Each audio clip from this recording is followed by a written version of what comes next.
Let's see. Just a second. Okay. Now we'll begin this today's lecture. Okay.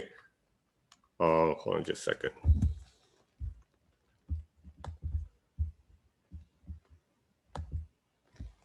Okay. The first thing I want to talk about is the homework assignment I assigned last time. It's basically showing the existence of square root 3 as an irrational number. And the proof of this existence is identical, almost identical as the proof of existence of square root 2. So I'll briefly go over this to indicate what's the difference. Okay, so in the same way we define the set S. Now this time S is going to be all the real number such that x squared is less than or equal to 3. Okay, so first we want to show that S is bounded. And this time, remember the last time, how do we handle this in the square root 2 case? This time you observe that x squared less equal than 3, which is less than 9. And then you take a square root on both sides. So you'll get the x has to be, absolute value of x has to be less than 3. So this shows that the set is actually bounded above. Okay. So by the supremum property, so since S has a bound has an upper bound, so therefore the S has the least upper bound. So let's denote this least upper bound by S. Okay, and then you are trying to show that this least upper bound S is the solution, is exactly equals to the square root 3. All right, so so this divided into two parts. The proof divided into two parts, and we want to show that s squared is greater or equal than 3, and s squared is less or equal than 3. This will imply that x squared equals 3. Now, in both parts, the proof of both parts will be we're using the method of contradiction. Now, suppose so far we are the proof they're all parallel, okay, except that you just change 2 to 3. That's it. Now, suppose s squared is less than 3. Okay, so we're trying to prove the opposite of, we argue with, we actually begin with opposite of the 1. Okay, so that means assuming s squared is less than 3, and then you can see that between s squared and 3, there's a gap. So we can find the existence, we can find n such that n equals less than a certain number. Now this time is 3 minus s squared divided by 2s plus 1. Now here you have to go through the computation with 2 replaced by 3. You can find that what we really need for this n is n1 or n is less than that number. Now because of this, so you're actually working backwards as we did previously. You can see that s plus 1 over n squared now is actually less than 3. So this number is in the gap. Okay, then we follow the same argument. So this implies that s plus 1 over n is in S because the square of this number is less than 3. But however, this contradicts to the fact that s is already an upper bound. So this shows that s squared is greater than 3. Now, second part, we proceed in the same way. Now, suppose s squared is greater than 3, okay? Then you can also find n in satisfy this inequality, a different inequality, okay? Of course, you have to redo the computation. Then ensure that the s minus 1 over n squared this time is greater than 3. So s minus 1 over n, this number is also in the gap between 3 and s squared. Then you just follow the same argument because since s is the least upper bound, so s1 over n is not an upper bound. Then you can see by the theorem 1.6 or by the definition, you can find t greater than s minus 1 over n. And therefore, this t, you can think about this t, you square this t, you can see that t squared has to be greater than 3. That's contradict to the fact that t is actually in S. So in both parts, we actually use the contradiction method to prove that s squared is greater than or equal than 3, and at the same time, s squared is less or equal than 3. So this shows that s squared has to be equal to 3. So that's the solution. So you can see that the proof of the square root 3 case is very similar to the proof of the square root 2 case. Now with the same proof, you should be able to handle like the existence of square root 5, right? The existence of square root 7. I mean, as long as the square root, I mean, this argument works, okay? And you may also be able to extend if you have, if you like, you can try like cubic roots in exactly the same way. But of course, the computation is going to change, okay? Yeah, so that's the review for the homework, okay? So there's another homework, that's number 5. The number 5 is means that you want to show that actually the solutions to x squared equals 3 is an irrational number, not a rational.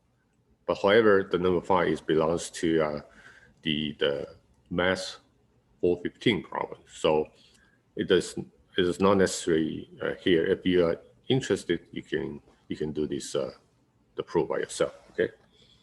Okay. So now let's continue on our lecture. Okay. So today we're going to continue with the applications. We're going to talk about the theorem 1.10. Now this theorem has a strange name. It says that the denseness of rational irrational number. Now what does this theorem tell us? This theorem tells us basically there's a lots of rational number and irrational number on the real axis. Okay. So let's begin with the situation that you have two real numbers, x and y, and suppose that x less than y. Okay. Now in this setting, so we're going to show that there is a rational number in between. R is greater than x and less than y. And also at the same time, we're going to show that there is an irrational number, c, which is between x and y. Okay, so what this means is the following. So you look at this picture. So you can see x and y is on the axis, right? Now the gap of the distance of x and y can be very, very small. So the theorem says no matter how close,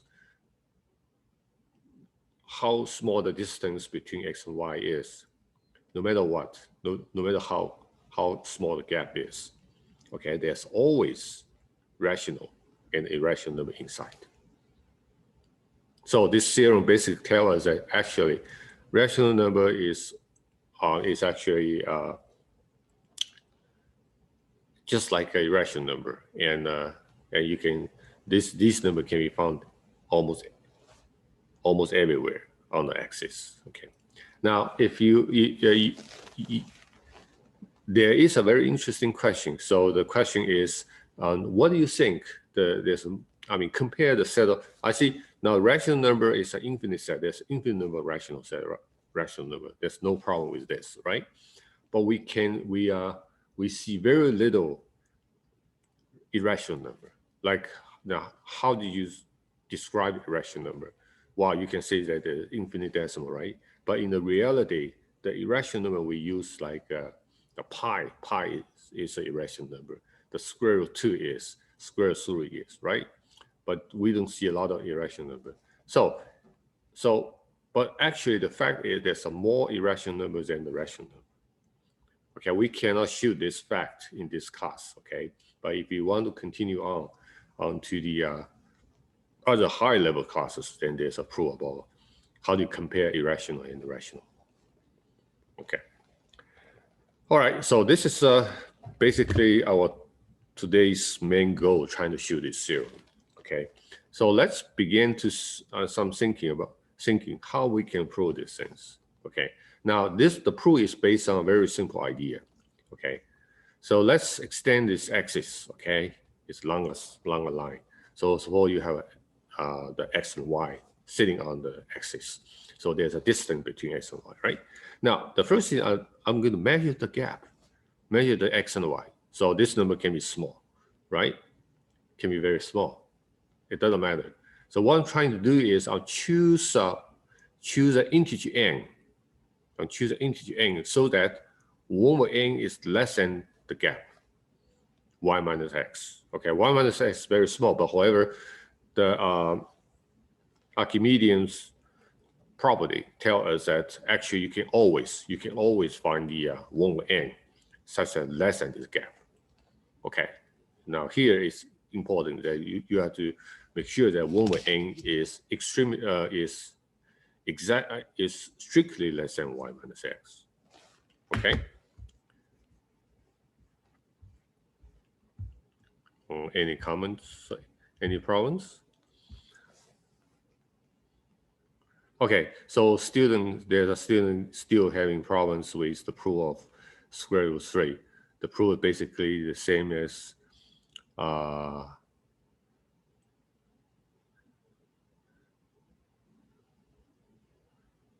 when we contradict to the strict inequality.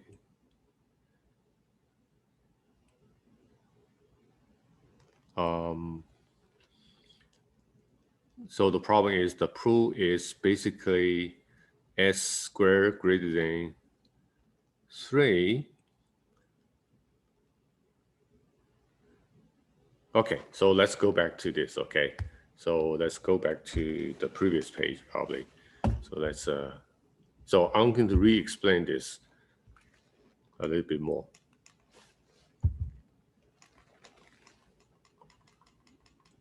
Okay, so this is the page, okay? Now here you can see that we're divided into 2 cases, right? Case 1 and case 2, now in 2 parts. So the part 1 is we want to show that s squared is greater or equal than 3. I take this part as an example, okay? All right, so so this is what we want to prove. And we want to prove it using method of contradiction. So that's why I'm assuming in the part 1 case, I'm going to assume that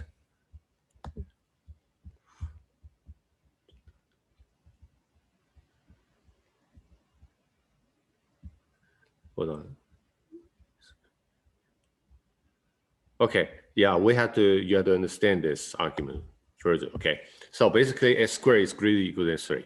Okay, you want to prove this. So how do you prove this using method of contradiction? You assume the opposite.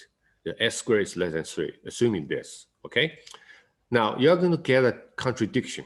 So this contradiction does not directly contradict to the s squared greater or equal than 3. Okay, it's contradict to some other thing. It's contradict to, for instance, the first part of proof, you can see it's contradict to the fact that s is an upper bound. Okay, it's because at the very beginning you assume that x squared greater or equal than 3, right? But also you understand that s is an upper bound. Okay, it's an upper bound. It's the least upper bound. So this is the setting. So when you're in the part 1 proof, you're assuming that s squared is less than 3, and you finally see that this contradict to the fact that s is upper bound. So this contradicting shows that our assumption is wrong. Now, if the assumption is wrong, so this means the original statement is true. So that's why s squared is greater or equal than 3. Okay. And similarly, in the part 2, you want to show that s squared is less or equal than 3. And so you assume that s squared is greater than 3. And then you continue to trying to get a contradiction. So this contradiction is slightly different from the previous contradiction. Okay. It's contradict to the fact that t is greater than 3. T is in s.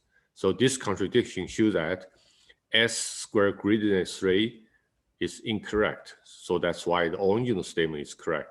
So that's s squared is less or equal than 3. Okay, so that's the contradiction argument. Okay, hope this makes you more understanding about this the proof. Okay, so now let's continue. And so we are in the middle of trying to prove this result. So the idea is that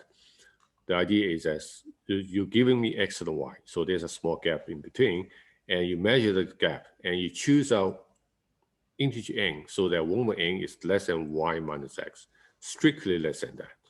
So you can get this because of the Archimedean properties. Now, once you get 1 over n here, Now you take 1 over n as a fraction, okay? It's a rational number. 1 over n is a rational number.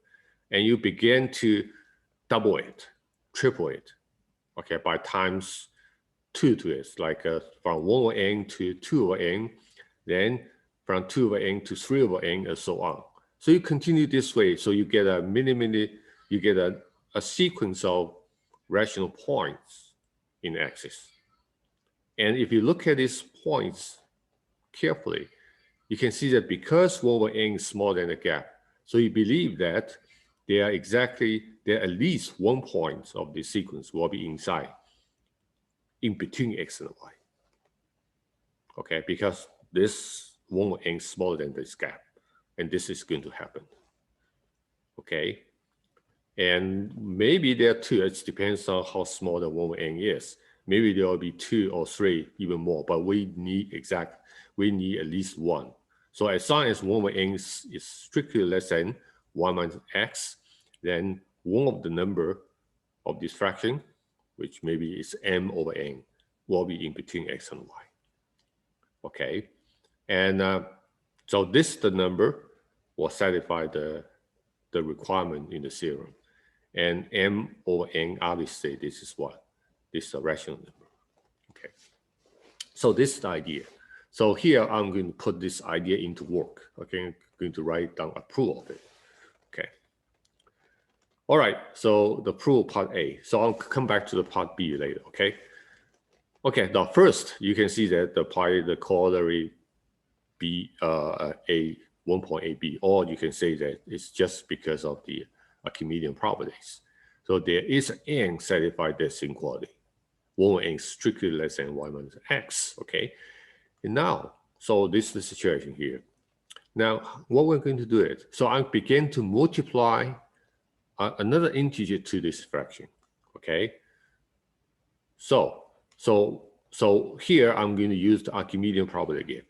So by the Archimedean property, there is an m, okay? There's an m, which is greater than x over n. Okay, it's greater than 1 over n, and therefore this will imply that.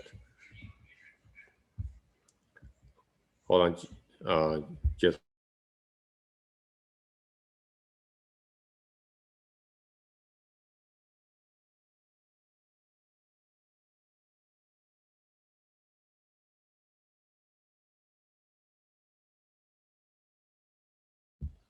Okay, let's continue. So now here is the key step, okay? And this key step, you want to find an m so that this fraction m over n will be on the right side of x.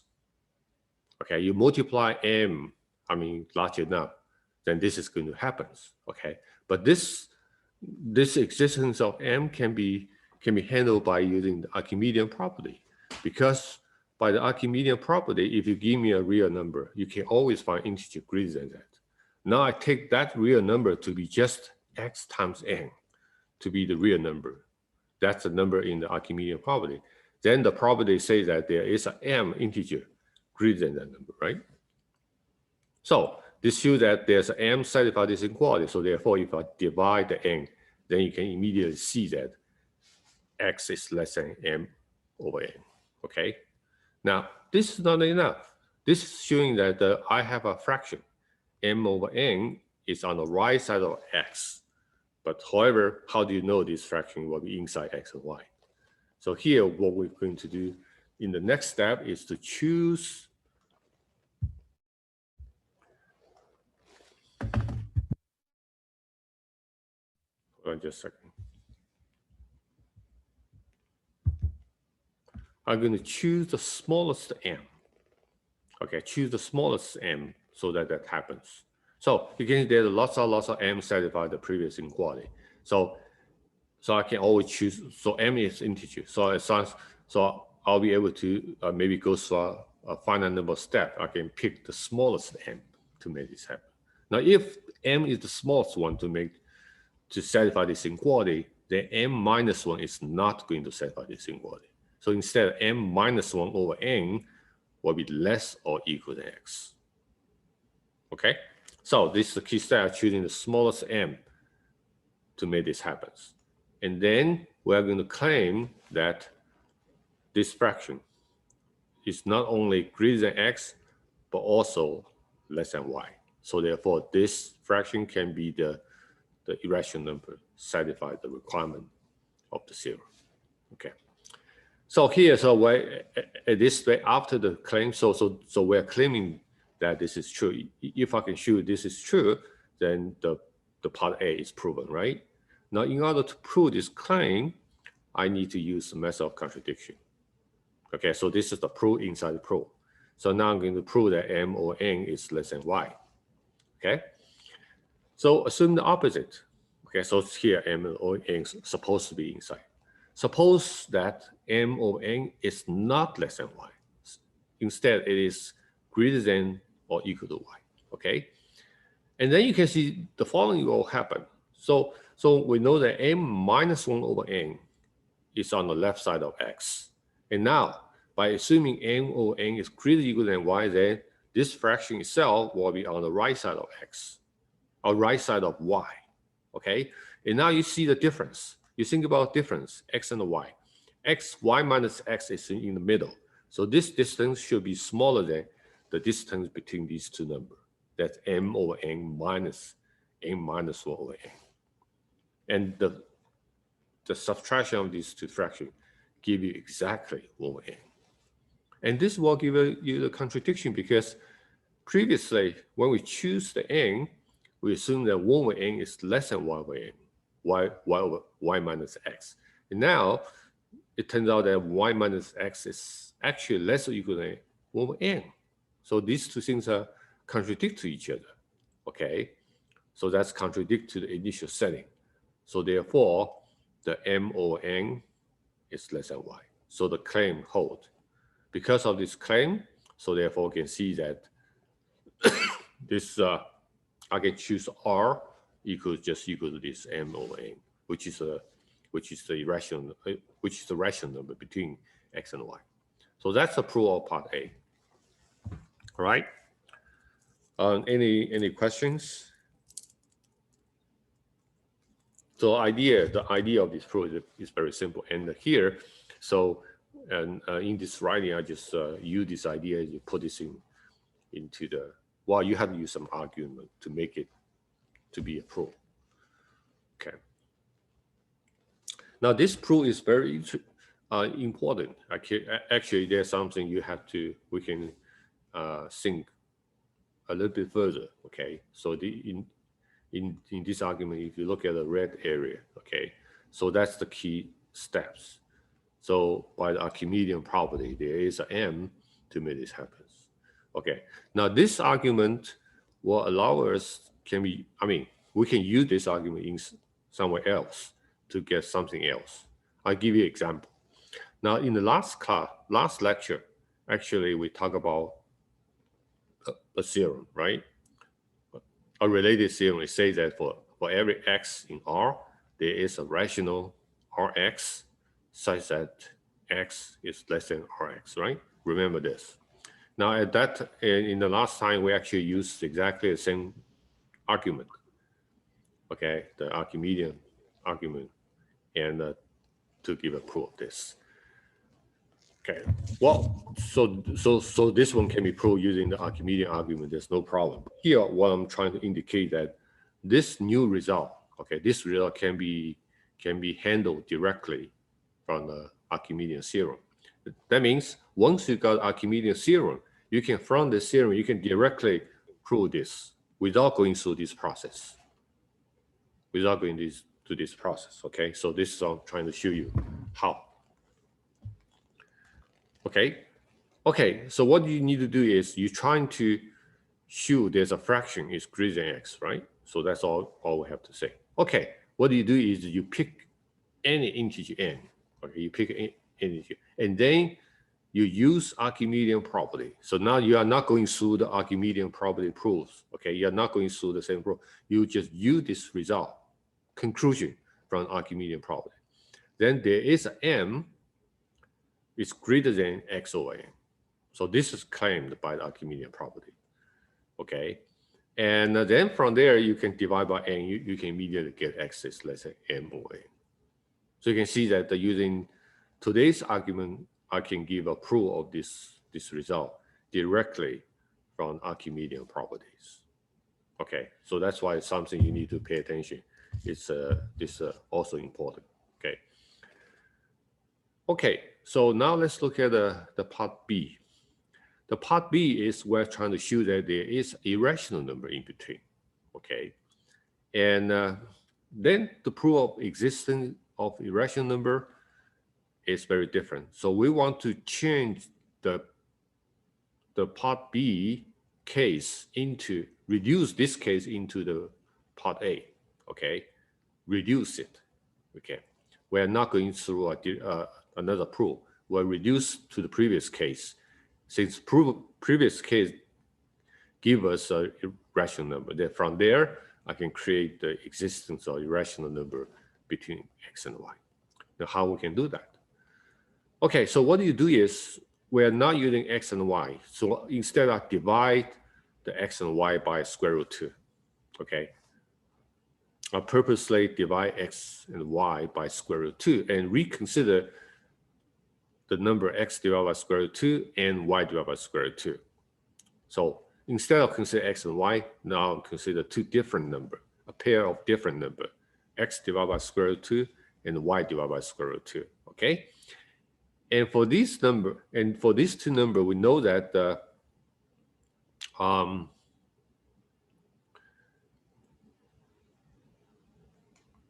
okay, hold on just a second.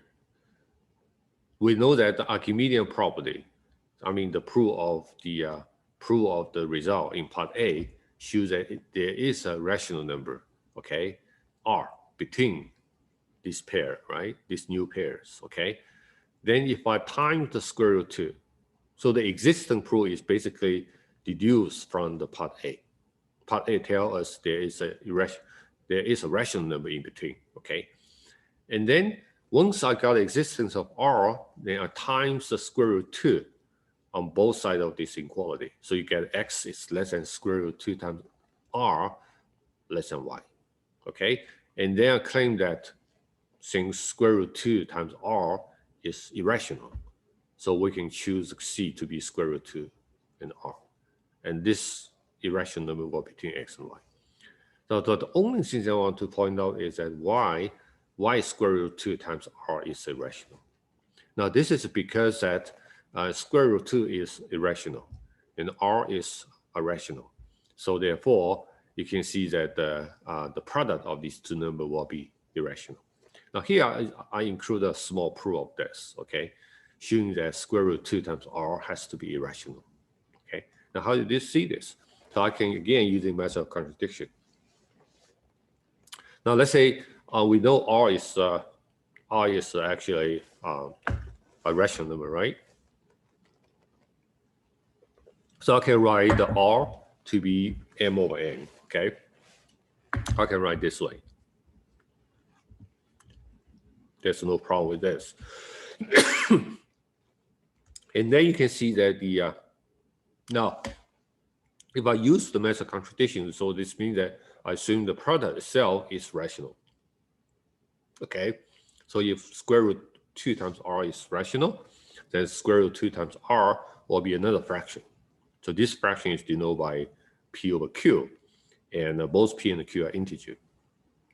And now this means that the square root 2 times m over n equals to P over Q. So therefore, if you times the n divided by m, you'll get square root 2 equals to Pn over Q over n. So this turns out that the square root 2 itself can be expressed by a fraction, which is now rational. So it's contradict to the fact that the square root 2 itself has to be an irrational number. Okay? So you can see that this argument, this contradiction argument, just shows that any product between rational and irrational has to be irrational. Okay? And actually, excuse me, this argument is also useful to prove can be applied to somewhere else to prove another theorem we discussed in the previous lecture, like this. So previously, we also talked about this result. So if x in R, then there is always a irrational number, Ix, such that x is less than Ix. And last time we go through the Archimedean argument. We see that the same argument applied can be proved here. And then you can see that you can use the small argument we used previously to handle the theorem. Again, this can be handled directly from the Archimedean properties without going through this Archimedean process of proof. Okay, now how we can do this? We're using the similar idea. So you think about, so you buy the Archimedean property, okay? So you can see that you're thinking about x divided by square root 2. You think about x divided by square root 2 is a rational, it's a real number. Then Archimedean property says that there is an integer greater than this real number, right? Oh, then you times square root 2. So you can see this x is controlled by the m times square root 2. And again, you can see that the m itself is integer, and the square root 2 is an irrational number. So the product has to be irrational. So this shows that x is controlled by irrational number. Okay, so this is another application. Okay, so I'm from time to time showing you the additional things related to the theorem and related to the homework problems, and all these are important. So you have to review them. Will help you to do the chapter quiz. Okay. All right. So this is the actually the proof of the theorem 1.10, and so this finished the part B. Now part C is the final part of the chapter 1. Okay. So we're going to cover this part of it today, and also the rest will be on the most part of the proof will be postponed until the next lecture. That's on the next Tuesday's lecture. Okay. So this so in the part C, we're talking about another property called nested cells properties. Okay. Now this is a very important things. Okay, but here in chapter 1, here we're just seeing a very simple case. Okay, in the later chapter, and we're going to see a more complicated case. Okay, this result is extremely important in analysis. So let's see some definition first. So we're going to consider sequence cells. Now, what is cells? Cells basically they're intervals. Any interval normally is called cells. Okay, so I have a sequence of intervals, and which is denoted by In. So each In is an interval. Okay, and N is a index. Now, this sequence of Rn is called nested. What I mean by this sequence is called nested? It means that all these intervals are decreasing interval in this way. So that means I2 is containing I1, I3 is containing I2, and so on. So it's decreasing. They are a chain of inclusion intervals. So this inclusion relation code for the sequence. Okay, so in the graph, you can see that, let's say, I1 is denoted by A1 to B1, for instance, is an interval, A1 to B1. Then I2 is the A2 to B2, I'm a smaller interval inside the first one. Then I3 is A3 to B3, it's also getting smaller. Okay. So when we talk about nested, what I mean by nested means that this interval is actually, there's a chain of inclusion, okay, inside this interval, the sequence of interval. So here the In is denoted by An and Bn. Of course, in this case, I consider the closed interval, right? Okay, now here's some example. Now think about In. In equals to minus 1 over N and N. So this means you have a shrinking closed interval. They're all these things approaching to the 0 point, right? So this is just examples. And you can also think about some other example. As long as they think about shrinking, okay, getting smaller, smaller. So you can consider this as a sequence of nested interval. Okay. Now in this portion, the part C, we are going to always talk about a sequence of interval holding this property. They are nested interval, nested sequence of interval. Okay. Now this property will give us some important result where we want to talk about today. Talk about in this section. Okay. Okay. So what is a nested sales property? Nested sales property is tell us the following. Now, suppose you have a nested sequence. So, of course, the sequence, we're not talking about empty. We're not talking about empty interval, okay? Assuming this is a non-empty sequence, okay? Non-empty closed cells in R. And suppose that now here, instead of this sequence has to be nested. But in addition, for the nested property associated with this sequence, but also I require that every interval in the sequence has to be a closed cell. Okay, has to be a closed cell. Okay. So there's a two requirement. One is this sequence has to be nested, and the second requirement is that this is closed. Each one of the members has to be a closed interval. Okay, now if you have both, okay, then you make an intersection of IN. Okay, intersection of IN.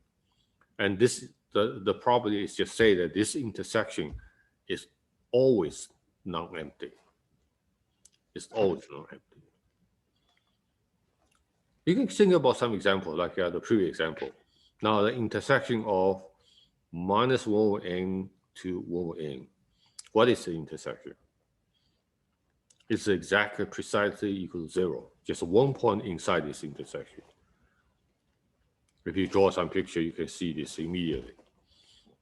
And the second example, the intersection, so minus 1 over n will go back to what eventually goes to 0 point.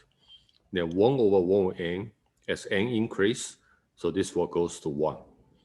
So the whole intersection will be exactly equal to 0 and 1. Okay, then in the third case, so 1 over n will goes to 0, right? But 0 is included in every interval, so therefore you can see that the whole intersection will again give you a point. That's the 0 point. Now in this property, and we have to focusing on that, it is very important for the closeness assumption. I mean, if this sequence are not closed sequence, okay, for example, they are open sequence, even though they are nested, then the result may not hold. Okay, in the open interval case, the intersection may be just empty. It actually can be empty. Okay, so let's again, you can see some example. So this means that the result doesn't hold if the closeness assumption is removed. You think about these two examples. You can see this time instead of, okay, so sorry, for the first example, there's a mistake. I mean, it has to begin with minus 1 over n, okay? If you can think about, again, the case minus 1 over n to n, okay? But it's open, it's not closed. But in this case, because every interval there contains the 0, so therefore the intersection was still non-empty, which is precisely equal to the 0 point. But however, if you look at the second example, it's from 0 to 1 over n. It's not closed anymore. It's the open interval. In this case, you can see that if 1 over n goes to 0, so this interval will shrink into nothing. 0 is not included, which is exactly equal to the empty set. So this example showing you that actually this result doesn't hold if you remove the closeness assumption. Okay. So now we understand what exactly mean by the nested cells property. Actually, this property is easy to imagine. I mean, obviously, you will believe this is true as long as it is closed. Obviously, this has to be the case, right? The proof is not that simple. So I'm going to devote most of time next next Tuesday about this probe. Okay. Okay. So basically, what you're trying to consider, okay? So I begin a little bit part of the probe. Consider that since, so you can see you have interval, right? In equals to an and bn in this book. So this interval is closed interval. So you can think about the left endpoint is called an, and the right endpoint is bn. So basically, once you have a sequence of interval like this, you are going to get a two sequence of numbers. The one sequence of number is the A sequence. That's A1, A2, A3, A up to N. So the A sequence. The other sequence is called B sequence. Now this sequence behave very differently. The A sequence is always increasing sequence because it's a nested sequence, okay? It always has to be equal. And the B sequence is decreasing sequence, okay?